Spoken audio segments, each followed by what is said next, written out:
ମୋର ପ୍ରିୟ ସାଥୀମାନେ, ନମସ୍କାର ବନ୍ଧୁମାନେ। ଆମର ଏହି ବିଶେଷ ଜ୍ୟୋତିଷୀୟ ପରିବାରକୁ ଆପଣମାନଙ୍କୁ ସ୍ୱାଗତ। କେତେବେଳେ କେତେବେଳେ ମଣିଷ ନିଜର ଜୀବନରେ ଏତେ ସଂଘର୍ଷ କରିସାରିଥାଏ ଯେ ତାହାର ମନ ହୁଏ ବୋଧହୁଏ ଏବେ କୌଣସି ଚମତ୍କାର ହିଁ ସବୁକିଛି ବଦଳାଇ ଦେଇପାରେ। କିନ୍ତୁ ଜ୍ୟୋତିଷଶାସ୍ତ୍ର ଆମକୁ ଏହି ଶିକ୍ଷା ଦିଏ ଯେ ସମୟ ସବୁବେଳେ ଗୋଟିଏ ଭଳି ରହେ ନାହିଁ। ଗ୍ରହମାନଙ୍କର ଚାଲ ବଦଳେ, ପରିସ୍ଥିତି ବଦଳେ ଏବଂ ମଣିଷର ଭାଗ୍ୟରେ ମଧ୍ୟ ନୂତନ ସୁଯୋଗ ଆସିପାରେ। ଆଜିର ଏହି ଭିଡ଼ିଓଟି ବିଶେଷ କରି ସେହି ଲୋକମାନଙ୍କ ପାଇଁ ଯେଉଁମାନେ ଦୀର୍ଘ ସମୟ ଧରି ଆର୍ଥିକ ସମସ୍ୟାର ସମ୍ମୁଖୀନ ହେଉଛନ୍ତି ଏବଂ ନିଜ ଜୀବନରେ କୌଣସି ବଡ଼ ଆଶ୍ୱସ୍ତିର ଅପେକ୍ଷା କରି ରହିଛନ୍ତି। ତେଣୁ ଭିଡ଼ିଓଟିକୁ ଶେଷ ପର୍ଯ୍ୟନ୍ତ ନିଶ୍ଚୟ ଦେଖନ୍ତୁ, କାରଣ ଆଜି ଆମେ ଧନ ସହିତ ଜଡ଼ିତ ଗ୍ରହମାନଙ୍କର ପ୍ରଭାବ, ଅଟକି ରହିଥିବା କାମ ଏବଂ ସେହି ଦୁଇଟି ଗୁରୁତ୍ୱପୂର୍ଣ୍ଣ କଥା ବିଷୟରେ ଆଲୋଚନା କରିବୁ ଯାହାକୁ ଆପଣ ସବୁବେଳେ ଧ୍ୟାନରେ ରଖିବା ଉଚିତ। ଏଠାରୁ ମୁଁ ଦୁଇଟି ଗୁରୁତ୍ୱପୂର୍ଣ୍ଣ କଥା କହିବି, ଏହାକୁ ଆଦୌ ମଜାକ ବୋଲି ଭାବନ୍ତୁ ନାହିଁ, ବରଂ ଧ୍ୟାନ ଦେଇ ଶୁଣନ୍ତୁ। ବନ୍ଧୁମାନେ, ସତର୍କ ହୋଇଯାଆନ୍ତୁ। ଆଗାମୀ ଘଣ୍ଟା ମଧ୍ୟରେ ଟଙ୍କାରେ ବାଲ୍ଟି ଭର୍ତ୍ତି ହେବା ଭଳି ସୁଯୋଗ ଆସିବାକୁ ଯାଉଛି। ମୁଁ ଆପଣଙ୍କ ଗୁରୁ ଆଚାର୍ଯ୍ୟ ଶୈଳେନ୍ଦ୍ର ପାଣ୍ଡେ। ମୁଁ ମିଛ କହିବି ନାହିଁ, ଯାହା ବି କହିବି ସତ କହିବି। ବନ୍ଧୁମାନେ, ଏକ ବଡ଼ ଖୁସି ଖବର ଆପଣଙ୍କ ଅପେକ୍ଷାରେ ଅଛି। ସମୟ ମଧ୍ୟ ବତ କମ ଅଛି। ତେଣୁ ସତର୍କତାର ସହିତ ଭିଡ଼ିଓଟିକୁ ଶେଷ ପର୍ଯ୍ୟନ୍ତ ଦେଖନ୍ତୁ ଏବଂ ଏହି ମାତ୍ର ଦୁଇଟି କଥା ସବୁବେଳେ ଧ୍ୟାନରେ ରଖନ୍ତୁ। ଯଦି ଆପଣଙ୍କ ଜୀବନ ସମ୍ପୂର୍ଣ୍ଣ ରୂପେ ନ ବଦଳିଲା, ତେବେ ମୋତେ କହିବେ। ହଁ, ଆପଣଙ୍କ ଜୀବନରେ ଚମତ୍କାରୀ ପରିବର୍ତ୍ତନ ଆସିବ।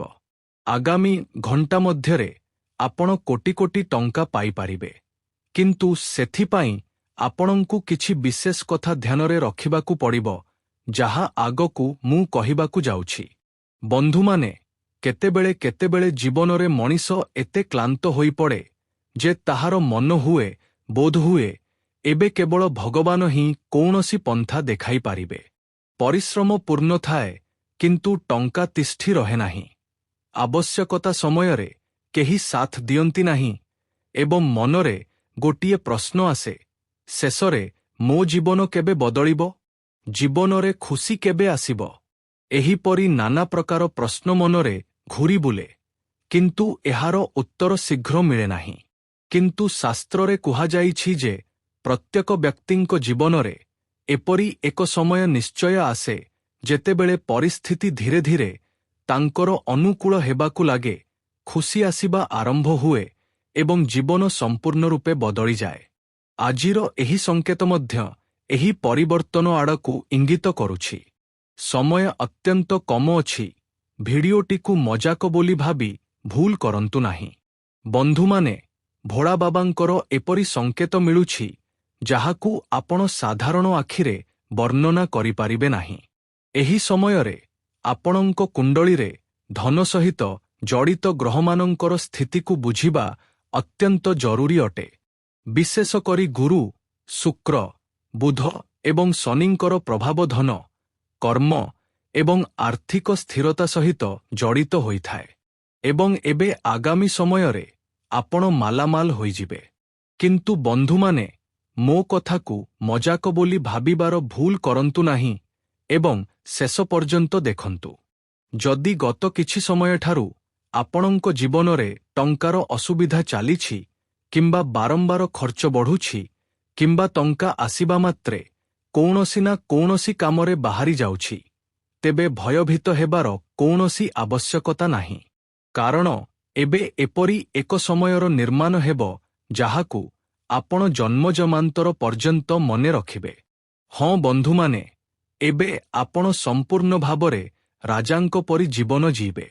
ଟଙ୍କାର କୌଣସି ଅଭାବ ଆପଣଙ୍କ ପାଖରେ ରହିବ ନାହିଁ। କେବଳ ସାହସ ହାରନ୍ତୁ ନାହିଁ ଏବଂ ମନେ ରଖନ୍ତୁ, ଯାହା ହୁଏ ସବୁ ଭଲ ପାଇଁ ହିଁ ହୁଏ। ଚିନ୍ତା କରିବାର କୌଣସି ଆବଶ୍ୟକତା ନାହିଁ। ଡିପ୍ରେସନରେ ରହିବାର ମଧ୍ୟ କୌଣସି ଆବଶ୍ୟକତା ନାହିଁ। କାରଣ ବାରମ୍ବାର ଶନିଦେବ ବ୍ୟକ୍ତିଙ୍କୁ ଅଟକାନ୍ତି ନାହିଁ, ବରଂ ତାଙ୍କୁ ଆର୍ଥିକ ଭାବରେ ମଜବୁତ କରିବା ପାଇଁ ପ୍ରଥମେ ତାଙ୍କର ପରୀକ୍ଷା ନିଅନ୍ତି ଏବଂ ତାପରେ ଯାଇ ତାଙ୍କ ଜୀବନରେ ଖୁସି ଆସିଥାଏ। ଏବଂ ଏବେ ଆପଣଙ୍କ ଜୀବନରେ ଖୁସି ଆସିବାକୁ ଯାଉଛି। ହଁ ବନ୍ଧୁମାନେ, କାରଣ ଶନିଦେବ ବ୍ୟକ୍ତିଙ୍କୁ ସଠିକ୍ ପଥ ଦେଖାନ୍ତି। ଯଦି ଆପଣ ସେହି ପଥରେ ଚାଲିବେ, ତେବେ ଆପଣଙ୍କ ଜୀବନ ସମ୍ପୂର୍ଣ୍ଣ ରୂପେ ବଦଳିଯିବ ଏବଂ ଆପଣ ଖୁସି ପାଇବେ। ଯେତେବେଳେ ପରୀକ୍ଷା ସମ୍ପୂର୍ଣ୍ଣ ଭାବରେ ଶେଷ ହୁଏ, ସେତେବେଳେ ସେହି ବ୍ୟକ୍ତି ନିଜର ପରିଶ୍ରମର ଫଳ ଦେଖିଥାଏ। ହଁ ବନ୍ଧୁମାନେ, ଏହି ସମୟରେ ପ୍ରଥମ ସଂକେତ ହେଉଛି ପୁରୁଣା ଅଟକି ରହିଥିବା କାମ ପୁଣି ଥରେ ଚାଲିବ। ଏଥିପାଇଁ ବହୁତ ବହୁତ ଅଭିନନ୍ଦନ। ଆଗାମୀ ଘଣ୍ଟା ମଧ୍ୟରେ ମହାକାଳଙ୍କ ଆଶୀର୍ବାଦ ପ୍ରାପ୍ତ ହେବାକୁ ଯାଉଛି। ସେହିପରି ଶନିଦେବ ଏବଂ ବଜରଙ୍ଗବଳୀଙ୍କ କୃପା ମଧ୍ୟ ଆପଣଙ୍କ ଉପରେ ରହିଛି। ତେଣୁ ଆପଣଙ୍କର ଲଟେରୀ ଲାଗିଯାଇପାରେ ଏବଂ ଆପଣଙ୍କ ଜୀବନ ହଠାତ୍ ବଦଳି ଯାଇପାରେ। ଜୀବନରେ ନାନା ପ୍ରକାର ମୋଡ଼ ଆସେ, କିନ୍ତୁ କିଛି ଏପରି ଲୋକ ଥାଆନ୍ତି ଯେଉଁମାନେ ଏପରି ମୋଡ଼ରୁ ନିଜ ଜୀବନକୁ ବେହେତର ବନାଇ ପାରନ୍ତି। ନଚେତ୍ ବହୁତ ଏପରି ଲୋକ ଦେଖିବାକୁ ମିଳିପାରିବେ ଯେଉଁମାନେ କେବଳ ଅସୁବିଧା ଭିତରେ ଜୀବନ ଜିଇଥାନ୍ତି। ବନ୍ଧୁମାନେ, ଯେଉଁ କାମଟିକୁ ଆପଣ ପ୍ରାୟ ଛାଡ଼ି ଦେଇଥିଲେ, ସେହି କାମରୁ ହଠାତ୍ କୌଣସି ଖବର ଆସିପାରେ, କୌଣସି ପୁରୁଣା ପେମେଣ୍ଟ ମିଳିପାରେ, କୌଣସି ଅଟକି ରହିଥିବା କାମ ଆଗକୁ ବଢ଼ିପାରେ କିମ୍ବା କାମ କ୍ଷେତ୍ରରେ ଏପରି ସୁଯୋଗ ମିଳିପାରେ ଯାହାର ଆପଣ ଆଶା ମଧ୍ୟ କରିନଥିଲେ। ବନ୍ଧୁମାନେ, ମୁଁ ମାନୁଛି ଯେ ଆପଣଙ୍କୁ ପରିଶ୍ରମ କରିବାକୁ ପଡ଼େ, କିନ୍ତୁ ଭଗବାନ ତଥାପି ପରୀକ୍ଷା ବହୁତ ନିଅନ୍ତି ଏବଂ ତାପରେ ଯାଇ ଆପଣଙ୍କୁ ସଫଳତା ଦିଅନ୍ତି, ଯାହାପରେ ଆପଣ ନିଜ ଜୀବନକୁ ରାଜାଙ୍କ ପରି ଜିଇଥାନ୍ତି। ଏବେ ଆପଣଙ୍କୁ କୌଣସି ବି ଜିନିଷର କୌଣସି ଟେନସନ୍ ନେବାର ଆବଶ୍ୟକତା ନାହିଁ, କାରଣ ଖୁସି ଏବେ ଆପଣଙ୍କୁ ପ୍ରତ୍ୟେକ ପରିସ୍ଥିତିରେ ମିଳିବ ଏବଂ ଯାହା ଆପଣଙ୍କୁ ଦରକାର, ତାହା ଏବେ ଆପଣଙ୍କୁ ମିଳିବାକୁ ଯାଉଛି। ତେଣୁ ଭିଡିଓଟିକୁ ଲାଇକ୍ କରନ୍ତୁ, ଚ୍ୟାନେଲ ସବସ୍କ୍ରାଇବ୍ କରନ୍ତୁ ଏବଂ କମେଣ୍ଟ ବକ୍ସରେ ହର ହର ମହାଦେବ ଲିଖିତ କରନ୍ତୁ। ନୂତନ ନୂତନ କ୍ଷେତ୍ରରୁ ଆପଣଙ୍କୁ ଖୁସି ମିଳିବ। ଯେଉଁ ଜିନିଷ ପାଇଁ ଆପଣ ଛଟପଟ ହେଉଥିଲେ, ସେହି ସବୁ ସ୍ୱପ୍ନ ଆପଣଙ୍କର ସତ ହେବାକୁ ଯାଉଛି। ଦେଖନ୍ତୁ, ଏହି ଦୁନିଆରେ ବହୁତ ଏପରି ଲୋକ ଅଛନ୍ତି ଯାହାଙ୍କ ପାଖରେ ଟଙ୍କା ବହୁତ ଆସେ, କିନ୍ତୁ ସେମାନେ କେବେ ବି ନିଜ ଟଙ୍କାକୁ ସାଇତି ରଖିପାରନ୍ତି ନାହିଁ। ଖରାପ ସମୟରେ ସେମାନଙ୍କୁ ବହୁତ ଅଧିକ ଅପମାନର ସମ୍ମୁଖୀନ ହେବାକୁ ପଡ଼େ। ଏଥିପାଇଁ ଟଙ୍କା ଆସିବାଠାରୁ ଅଧିକ ଜରୁରୀ ହେଉଛି ସାଇତି ରଖିବା। ପ୍ରତ୍ୟେକ ଟଙ୍କାକୁ ଖରାପ ସମୟରେ ସାଇତି ରଖିପାରନ୍ତି ନାହିଁ, ସଞ୍ଚୟ କରିପାରନ୍ତି ନାହିଁ, କାରଣ ଧନ ପ୍ରାପ୍ତି କେବଳ ରୋଜଗାର ଦ୍ୱାରା ହୁଏ ନାହିଁ, ବରଂ ସଠିକ୍ ନିଷ୍ପତ୍ତି ଦ୍ୱାରା ଧନ ତିଷ୍ଠି ରହିଥାଏ। ବନ୍ଧୁମାନେ, ଆପଣଙ୍କ ଜୀବନରେ ଗୋଟିଏ ପରେ ଗୋଟିଏ ଖୁସି ଆସିବ, କିନ୍ତୁ ସେଥିପାଇଁ ଆପଣଙ୍କୁ ପୂର୍ବରୁ ପ୍ରସ୍ତୁତ ହେବାକୁ ପଡ଼ିବ।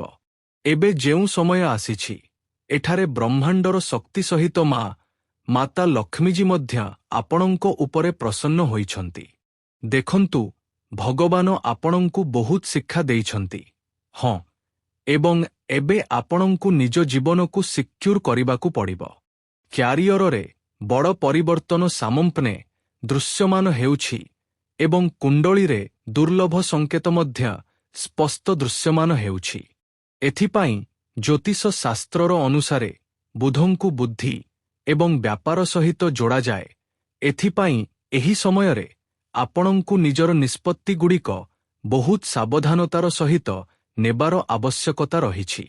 ଦେଖନ୍ତୁ, କାହାର କହିବା ଦ୍ୱାରା ଟଙ୍କା ଲଗାଇବା, ବିନା ଜ୍ଞାନରେ ଧାର ଦେବା କିମ୍ବା ଶୀଘ୍ର ଧନୀ ହେବାର ଲୋଭରେ ଜୋଖିମ ନେବା ଆପଣଙ୍କ ପାଇଁ ବହୁତ ବଡ଼ କ୍ଷତିକାରକ ହୋଇପାରେ। ବ୍ରହ୍ମାଣ୍ଡର ସଂକେତ ଆପଣଙ୍କୁ ମାଲାମାଲ କରିବା ପାଇଁ ଅଣ୍ଟା ଭିଡ଼ିଛି, କିନ୍ତୁ ଆପଣଙ୍କୁ ମଧ୍ୟ ଟିକିଏ ପ୍ରସ୍ତୁତ ହେବାକୁ ପଡ଼ିବ, କାରଣ ଆଗାମୀ ଘଣ୍ଟା ମଧ୍ୟରେ ଆପଣଙ୍କୁ ବହୁତ ବଡ଼ ଖୁସି ଖବର ମିଳିବ। ହଁ ବନ୍ଧୁମାନେ, ଆପଣ ସମ୍ପୂର୍ଣ୍ଣ ସଠିକ୍ ଶୁଣୁଛନ୍ତି। ଏବେ ଏଠାରୁ ଆମେ କଥା ହେବୁ ସବୁଠାରୁ ଖାସ୍ ସଂକେତ ବିଷୟରେ, ଯାହାକୁ ଆପଣଙ୍କୁ ଏକଦମ ଧ୍ୟାନରେ ମନେ ରଖିବାକୁ ହେବ। ବନ୍ଧୁମାନେ, ଯଦି ଆପଣଙ୍କୁ ଗତ କିଛି ଦିନରୁ ବାରମ୍ବାର ଧନ, ସୁନା, ମନ୍ଦିର ଭଗବାନ କିମ୍ବା ଜଳ ସହିତ ଜଡ଼ିତ ସ୍ୱପ୍ନ ଦେଖାଯାଉଛି, ତେବେ ଏହାକୁ ହାଲୁକା ଭାବରେ ନେବେ ନାହିଁ। ଏହା ଏକ ଆଧ୍ୟାତ୍ମିକ ସଙ୍କେତ ଆଡ଼କୁ ଇଙ୍ଗିତ କରୁଛି। ଏଥିପାଇଁ ଗାମ୍ଭୀର୍ଯ୍ୟର ସହିତ ଭିଡିଓଟିକୁ ଶେଷ ପର୍ଯ୍ୟନ୍ତ ଦେଖନ୍ତୁ। ଏଭଳି ସ୍ୱପ୍ନ ଅନେକ ସମୟରେ ଆମର ମନର ଆର୍ଥିକ ଚିନ୍ତା ଏବଂ ଆମର ଆଶାଗୁଡ଼ିକୁ ମଧ୍ୟ ଦର୍ଶାଇଥାଏ, ଯାହା ପରିବର୍ତ୍ତନ ଆଗାମୀ ଘଣ୍ଟା ମଧ୍ୟରେ ଆପଣଙ୍କ ଜୀବନରେ ଦେଖିବାକୁ ମିଳିପାରେ। ଏପରି ପରିବର୍ତ୍ତନ କାହାର ଜୀବନରେ ଦେଖିବାକୁ ମିଳେ ନାହିଁ। ବନ୍ଧୁମାନେ, ଅନେକ ସମୟରେ ଆମେ ନାନା ପ୍ରକାର ଭୁଲ କରିଥାଉ, କିନ୍ତୁ କିଛି ହିଁ ଏପରି ଲୋକ ଥାଆନ୍ତି ଯେଉଁମାନେ ଏପରି ଭୁଲରୁ ଶିକ୍ଷା ନେଇ ନିଜ ଜୀବନରେ ଆଗକୁ ବଢ଼ନ୍ତି। ବାକି ବହୁତ ଲୋକ ଆପଣଙ୍କୁ ଦେଖିବାକୁ ମିଳିଯିବେ ଯେଉଁମାନେ ଭୁଲ କରିବା ପରେ ମଧ୍ୟ ସଠିକ୍ ଶିକ୍ଷା ନେଇପାରନ୍ତି ନାହିଁ। ହଁ ବନ୍ଧୁମାନେ, ଦେଖନ୍ତୁ, ଆଜି ମୁଁ ଆପଣଙ୍କୁ କେବଳ ଟଙ୍କା କଥା କହିବି ନାହିଁ, ବରଂ ସଠିକ୍ ପରାମର୍ଶ ମଧ୍ୟ ଦେବି। ହଁ, ଆପଣ ସମ୍ପୂର୍ଣ୍ଣ ସଠିକ୍ ଶୁଣୁଛନ୍ତି। ମୁଁ ଆପଣଙ୍କୁ କହିବି ଯେ ଯେତେବେଳେ ଆପଣଙ୍କ ପାଖରେ ଟଙ୍କା ଆସିବ, ସେତେବେଳେ ତାହାକୁ ସାଇତି ରଖିବାର ଅଭ୍ୟାସ ଆପଣଙ୍କୁ କିପରି କରିବାକୁ ହେବ। ଜୀବନରେ ଅନେକ ଲୋକ ଟଙ୍କା ବହୁତ ରୋଜଗାର କରନ୍ତି କିନ୍ତୁ ବଞ୍ଚାଇ ପାରନ୍ତି ନାହିଁ। ଆପଣଙ୍କ ପାଇଁ ପାଳ ନିୟମ ହେବା ଉଚିତ ଟଙ୍କାକୁ ବଞ୍ଚାଇବା। ହଁ, ରୋଜଗାରର ଗୋଟିଏ ଅଂଶ ସଞ୍ଚୟ, ଗୋଟିଏ ଅଂଶ ଜରୁରୀ ଖର୍ଚ୍ଚ ଏବଂ ଗୋଟିଏ ଅଂଶ ଭବିଷ୍ୟତ ପାଇଁ ହେବା ଉଚିତ। ଏହିଭଳି ଲୋକମାନେ ଖରାପ ସମୟରେ ଡରନ୍ତି ନାହିଁ ଏବଂ ଜୀବନକୁ ସିକ୍ୟୁର କରନ୍ତି। କାମ ଯେତେ ଛୋଟ ହେଉନା କାହିଁକି, କିନ୍ତୁ ଆପଣଙ୍କୁ କିଛି ନା କିଛି ବଞ୍ଚାଇକି ହିଁ ଚାଲିବା ଉଚିତ। ମନେ ରଖନ୍ତୁ, ଆଜି ବଞ୍ଚାଇଥିବା ଛୋଟ ଟଙ୍କା ହିଁ ଆଜିକାଲି ବଡ଼ ସଙ୍କଟରେ ଆପଣଙ୍କର ସବୁଠାରୁ ବଡ଼ ସାହାରା ହୋଇପାରେ। ଦେଖନ୍ତୁ, ପ୍ରତ୍ୟେକ ମଣିଷ ଏହି କଥା ବୁଝିପାରେ, କିନ୍ତୁ କିଛି ଲୋକ ଡେରି କରିଦିଅନ୍ତି ଏବଂ କିଛି ଲୋକ ପୂର୍ବରୁ ବୁଝିଯାଆନ୍ତି। କିନ୍ତୁ ଯଦି ଆପଣଙ୍କୁ ଏହି ସମୟ ବୁଝାପଡ଼ୁଛି, ତେବେ ଦେଖନ୍ତୁ ଅଧିକ ଡେରି ହୋଇନାହିଁ। ଏବେ ତ ଆପଣଙ୍କ ଜୀବନର ଆରମ୍ଭ, ପ୍ରଥମ ପାଦ, ପ୍ରଥମ ଚରଣ। ଏଠାରୁ ଯଦି ଆପଣ ଟିକିଏ ନିଜ ମସ୍ତିଷ୍କକୁ ଖୋଲା ରଖିବେ, ତେବେ ସମସ୍ତ ଦେବଦେବୀଙ୍କ ଆଶୀର୍ବାଦ ପ୍ରାପ୍ତ କରିବା ପାଇଁ ଯାହା ବି ଅଧିକ ଡେରି ଚାଲିଛି, ତାହା ଦୂର ହେବ ଏବଂ ଆପଣଙ୍କର ସମସ୍ତ କାର୍ଯ୍ୟ ବନିଯିବ। ନାହିଁ, ନଚେତ୍ ଅନ୍ୟ କେହି ଏହାର ଫାଇଦା ଉଠାଇ ପାରନ୍ତି। ଚାକିରିରେ ଆପଣଙ୍କର ପ୍ରତିଷ୍ଠା ଏବଂ ସମ୍ମାନ ବଜାୟ ରହିବ ଏବଂ ବନ୍ଧୁମାନେ ଘରେ ସୁଖଶାନ୍ତି ରହିବ। ପ୍ରେମ ସମ୍ପର୍କକୁ ବିବାହ ପର୍ଯ୍ୟନ୍ତ ନେଇଯିବାର କଥା ଆଗକୁ ବଢ଼ିପାରେ। ତଥା ତେଲଭାଜା ଏବଂ ଭାରି ଭୋଜନ କମ୍ କରନ୍ତୁ। ଯଦି କୌଣସି ଆୟୁର୍ବେଦିକ ଜିନିଷକୁ ଉପଚାର ଭାବରେ ନେବାକୁ ଚାହୁଁଛନ୍ତି, ତେବେ ଯୋଗ୍ୟ ବିଶେଷଜ୍ଞଙ୍କ ପରାମର୍ଶ ନେବା ଭଲ ହେବ। ଏବଂ ହଁ, ଆଜି ସନ୍ତୁଷ୍ଟି ଏବଂ ଖୁସିପୂର୍ଣ୍ଣ ଦିନ ରହିପାରେ। ଘର ପାଇଁ କୌଣସି ପସନ୍ଦର ଜିନିଷ ମିଳିବା ଦ୍ୱାରା ଖୁସି ମିଳିବ। ପିଲାମାନଙ୍କର ଉପଲବ୍ଧି ଉପରେ ଗର୍ବ ଅନୁଭବ ହେବ। ଘରର ବଡ଼ ଲୋକମାନଙ୍କର ସହଯୋଗ ଏବଂ ଆଶୀର୍ବାଦ ମନୋବଳ ବଢ଼ାଇବ। ପୁରୁଣା ମନୋମାଳିନ୍ୟ ଦୂର ହେବା ଦ୍ୱାରା ସମ୍ପର୍କରେ ପୁଣି ଥରେ ମିଠାପଣ ଆସିବ। ଦୀର୍ଘ ସମୟରୁ ଅସମ୍ପୂର୍ଣ୍ଣ ଥିବା କୌଣସି ଇଚ୍ଛା ପୂର୍ଣ୍ଣ ହେବାର ସମ୍ଭାବନା ମଧ୍ୟ ବନିପାରେ। ଭଲ ସମୟର ଆନନ୍ଦ ନିଅନ୍ତୁ, କିନ୍ତୁ ବ୍ୟବହାର ସନ୍ତୁଳିତ ରଖନ୍ତୁ। ଏବଂ ବନ୍ଧୁମାନେ, ଅଫିସରେ ଆପଣଙ୍କର ବିଚାରଗୁଡ଼ିକର ପ୍ରଶଂସା ହେବ। ବସ ଆପଣଙ୍କ କାମରେ ଖୁସି ହୋଇପାରନ୍ତି ଏବଂ ଆର୍ଥିକ ଫାଇଦା ମିଳିବାର ସମ୍ଭାବନା ମଧ୍ୟ ବନିପାରେ। କଳା, ଡିଜାଇନ ଏବଂ ମିଡିଆ ସହିତ ଜଡ଼ିତ ଲୋକମାନଙ୍କୁ ଆଗକୁ ବଢ଼ିବାର ସୁଯୋଗ ମିଳିପାରେ। ସହକର୍ମୀମାନଙ୍କ ସହିତ ମିଶି କାମ କରିବା ଦ୍ୱାରା ନୂତନ ଦିଶା ମିଳିବ। ନିଜର ପ୍ରତିଭା ପ୍ରଦର୍ଶନ କରିବାର ଭଲ ସୁଯୋଗ ମିଳିବ। ସଫଳତା ସହିତ ବ୍ୟବହାରରେ ନମ୍ରତା ବଜାୟ ରଖିବା ଆଗକୁ ମଧ୍ୟ ଆପଣଙ୍କ ପାଇଁ ଲାଭଦାୟକ ହେବ। ଏବଂ ହଁ, ପ୍ରେମୀ ଯୁଗଳଙ୍କ ମଧ୍ୟରେ ବୁଝାମଣା ବଢ଼ିବ। ଅବିବାହିତ ଲୋକଙ୍କର କୌଣସି ପୁରୁଣା ବନ୍ଧୁ ସହିତ ସମ୍ପର୍କ ନୂତନ ଦିଶା ନେଇପାରେ। ପାର୍ଟନର ଆପଣଙ୍କ ଭାବନାକୁ ଭଲ ଭାବରେ ବୁଝିବେ। ଛୋଟ ଯାତ୍ରା ସମୟରେ ସାଥିରେ ଭଲ ସମୟ ଅତିବାହିତ ହୋଇପାରେ। ପରସ୍ପରର ଇଚ୍ଛା ଏବଂ ଭବିଷ୍ୟତର ଯୋଜନାଗୁଡ଼ିକୁ ବୁଝିବା ଦ୍ୱାରା ସମ୍ପର୍କ ମଜବୁତ ହେବ। ଛୋଟ ଛୋଟ କଥାରେ ନରମତା ବଜାୟ ରଖିବା ଦ୍ୱାରା ପ୍ରେମ ଏବଂ ଭରସା ବଢ଼ିବ ଏବଂ ଘରର ମରାମତି ବା ସଂସ୍କାର ଯୋଜନା ଉପରେ ପରିବାର ସହିତ ଉପଯୋଗୀ ଆଲୋଚନା ହେବ। ଘନିଷ୍ଠ ଲୋକମାନଙ୍କ ସହିତ ଭଲ ସମୟ ବିତିବ। କୌଣସି ଖାସ୍ ପ୍ରସଙ୍ଗରେ ହୋଇଥିବା ଆଲୋଚନା ଆପଣଙ୍କ ପାଇଁ ଲାଭଦାୟକ ରହିପାରେ। ଏବଂ ହଁ, ଆବଶ୍ୟକତାଠାରୁ ଅଧିକ ଭାବୁକ ବା ଉଦାର ହେବାରୁ ବଞ୍ଚନ୍ତୁ, ନଚେତ୍ କେହି ଏହାର ଫାଇଦା ଉଠାଇପାରନ୍ତି। ଘନିଷ୍ଠ ସମ୍ପର୍କୀୟଙ୍କ ସହିତ ଓଡ଼ା କଥା ହୋଇପାରେ। ଉଧାରର ନଦେନରୁ ଦୂରେଇ ରୁହନ୍ତୁ। ବ୍ୟବସାୟରୁ ଜଡ଼ିତ ଜରୁରୀ ନିଷ୍ପତ୍ତିଗୁଡ଼ିକ ନିଜେ ଚିନ୍ତା କରି ନିଅନ୍ତୁ। ଅନ୍ୟମାନଙ୍କ ଉପରେ ସମ୍ପୂର୍ଣ୍ଣ ନିର୍ଭରଶୀଳ ହୁଅନ୍ତୁ ନାହିଁ। କୌଣସି ସହଯୋଗୀଙ୍କର ବ୍ୟବହାର ଚିନ୍ତାରେ ପକାଇପାରେ, କିନ୍ତୁ ସମାଧାନ ବାହାର କରିନେବେ। ଚାକିରିରେ କୌଣସି ଅଜଣା ବ୍ୟକ୍ତିଙ୍କ ଉପରେ ଶୀଘ୍ର ଭରସା କରିବା କ୍ଷତିକାରକ ହୋଇପାରେ। ଏବଂ ହଁ, ଜୀବନସାଥୀ ଏବଂ ପରିବାରର ପୂର୍ଣ୍ଣ ସହଯୋଗ ମିଳିବ। ନିଜର ଭାବନା ଜାହିର କରିବା ପାଇଁ ସମୟ ଭଲ ଅଛି ଏବଂ ପେଟ ଯନ୍ତ୍ରଣା ବା ଏସିଡିଟି ଅସ୍ୱସ୍ତିରେ ପକାଇପାରେ। ବହୁତ ମସଲାଦାର ଏବଂ ଏସିଡିଟି ବଢ଼ାଉଥିବା ଭୋଜନ କମ୍ କରନ୍ତୁ। ଅସୁବିଧା ଅଧିକ ହେଲେ ଡକ୍ଟରଙ୍କ ପରାମର୍ଶ ନିଅନ୍ତୁ। ଏବଂ ହଁ, ଆଜି ପ୍ରତିସ୍ପର୍ଦ୍ଧା ଏବଂ ଅଲଗା ଅଲଗା ବିଚାର କାରଣରୁ ଟିକିଏ ତଣାଉତରା ରହିପାରେ। ପରିବାରରେ ଛୋଟ ଛୋଟ କଥାରେ ମତଭେଦ ହୋଇପାରେ, କିନ୍ତୁ ବୁଝାମଣା ଦ୍ୱାରା ପରିସ୍ଥିତି ସମ୍ଭାଳି ହୋଇଯିବ। ଘରେ କୌଣସି କାର୍ଯ୍ୟକ୍ରମ ଥିଲେ ସମସ୍ତଙ୍କୁ ସାଙ୍ଗରେ ନେଇ ଚାଲିବା ଚ୍ୟାଲେଞ୍ଜ ହୋଇପାରେ। କୌଣସି ସମ୍ପର୍କୀୟଙ୍କର ବ୍ୟବହାର ଆପଣଙ୍କୁ ଅସହଜ କରିପାରେ। ଶୀଘ୍ର ପ୍ରତିକ୍ରିୟା ଦେବା ପରିବର୍ତ୍ତେ ସାମନା ବ୍ୟକ୍ତିଙ୍କ କଥା ମଧ୍ୟ ଶୁଣନ୍ତୁ। ଭାବନା ଶାନ୍ତ ରଖି ନିଜର ଜରୁରୀ କାମଗୁଡ଼ିକ ଉପରେ ଧ୍ୟାନ ଦେବା ଅଧିକ ଲାଭଦାୟକ ହେବ। ଏବଂ ଅଫିସରେ ବିଚାରଗୁଡ଼ିକୁ ନେଇ ଟକ୍କର ହୋଇପାରେ। କିଛି ଲୋକ ଆପଣଙ୍କ ନିଷ୍ପତ୍ତି ସହିତ ସହମତ ହେବେ ନାହିଁ ବା ତାହାକୁ ଆହ୍ୱାନ କରିପାରନ୍ତି। ଏପରି ସମୟରେ ଆପଣଙ୍କର ନେତୃତ୍ୱ କ୍ଷମତା ଏବଂ ଶାନ୍ତ ବ୍ୟବହାର କାମରେ ଆସିବ। ମାର୍କେଟିଂ ଏବଂ ମିଡିଆ ସହିତ ଜଡ଼ିତ ଲୋକମାନଙ୍କୁ କୌଣସି ମିଟିଂରେ କଡ଼ା ଆଲୋଚନାର ସମ୍ମୁଖୀନ ହେବାକୁ ପଡ଼ିପାରେ। ନୂତନ ପ୍ରୋଜେକ୍ଟରେ କାହାର କ'ଣ ଦାୟିତ୍ୱ ରହିବ, ଏହାକୁ ନେଇ ଦ୍ୱନ୍ଦ୍ୱ ସୃଷ୍ଟି ହୋଇପାରେ। ନିଜର ଭୂମିକା ଏବଂ କାମକୁ ଆରମ୍ଭରୁ ହିଁ ସ୍ପଷ୍ଟ ରଖିବା ଭଲ ହେବ। ସେହିପରି ବନ୍ଧୁମାନେ ସମ୍ପର୍କରେ ଯୁକ୍ତିତର୍କ ବା ମତଭେଦ ହୋଇପାରେ। ଆପଣଙ୍କ କୌଣସି କଥାରୁ ପାର୍ଟନରଙ୍କୁ ଖରାପ ଲାଗିପାରେ। ଏଥିପାଇଁ ଶବ୍ଦର ଚୟନ ଭାବିଚିନ୍ତି କରନ୍ତୁ। ସ୍ୱାମୀ ସ୍ତ୍ରୀଙ୍କ ମଧ୍ୟରେ ଛୋଟ ଛୋଟ କଥାକୁ ବଢ଼ିବାକୁ ଦିଅନ୍ତୁ ନାହିଁ। ପରସ୍ପରର କଥା ଶୁଣିବା ଦ୍ୱାରା ବିବାଦ ଶୀଘ୍ର ଶାନ୍ତ ହୋଇପାରେ। ସମ୍ପର୍କରେ ଅହଙ୍କାର ଆଣିବା ଦ୍ୱାରା ଦୂରତା ବଢ଼ିବ। ପ୍ରେମ ବଜାୟ ରଖିବା ପାଇଁ ନିଜ କଥା କହିବା ସହିତ ସାମନା ବ୍ୟକ୍ତିଙ୍କ ଭାବନାକୁ ମଧ୍ୟ ବୁଝିବାକୁ ହେବ। ଏବଂ ହଁ, ଶରୀରକୁ ବିଶ୍ରାମର ଆବଶ୍ୟକତା ଅନୁଭବ ହେବ।